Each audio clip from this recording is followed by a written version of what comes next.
이른바 고발사주 의혹으로 기소된 손준성 검사 재판에서 수사 과정에 관여했던 검찰 수사관의 증언이 나오며 또 다른 의혹이 불거졌습니다. 국민의힘 김웅 의원에 대한 무혐의 처분의 근거가 됐던 검찰 보고서가 허위로 작성됐다는 논란인데 공수처가 수사에 착수하며 고발사주 사건이 새로운 국면을 맞을지 관심입니다. 최민기 기자입니다. 손준성 검사가 범민주당 인사를 상대로 한 고발장과 실명 판결문 자료를 김웅 의원을 통해 당시 미래통합당 측에 전달했다는 의혹, 이른바 고발사주 사건의 첫 공판은 지난 10월 열렸습니다. 공무관계로 의심됐던 김웅 의원이 지난 9월 무혐의 처분을 받으면서 세간의 관심에서 잠시 멀어졌던 이 사건은 무혐의의 근거가 됐던 검찰 보고서가 허위라는 논란이 불거지며 다시 수면 위로 떠올랐습니다. 앞서 검찰은 이 사건을 두 차례 수사했습니다. 첫 수사는 지난해 9월로 당시 초기 수사팀은 현직 검사의 관여 정황이 인정된다며 사건을 공수처에 이첩했습니다. 고발사주라는 것은 제가 보기에는 실체가 전혀 없는 겁니다. 그래서 그 고발장은 누구한테 받으신 거예요? 제보자와 그리고 그 경위에 대해서는 제가 정확하게 기억을 하지 못합니다.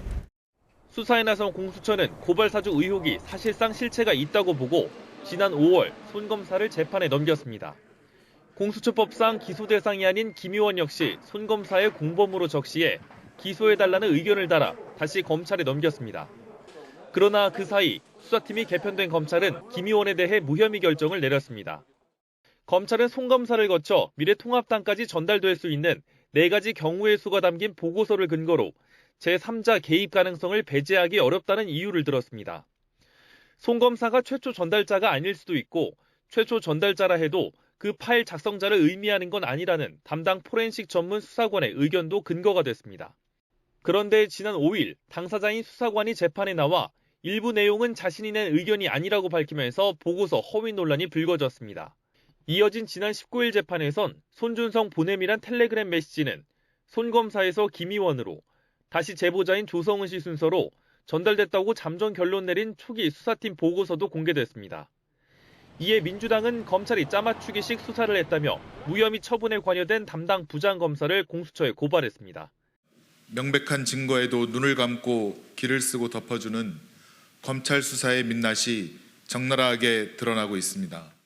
검찰은 수사관 면담 내용에 기반해 보고서를 작성하기에 맞다고 반박했지만 공수처가 사건을 배당하고 수사에 착수하면서 고발사주 사건이 새로운 국면을 맞을지 주목됩니다. YTN 최민기입니다.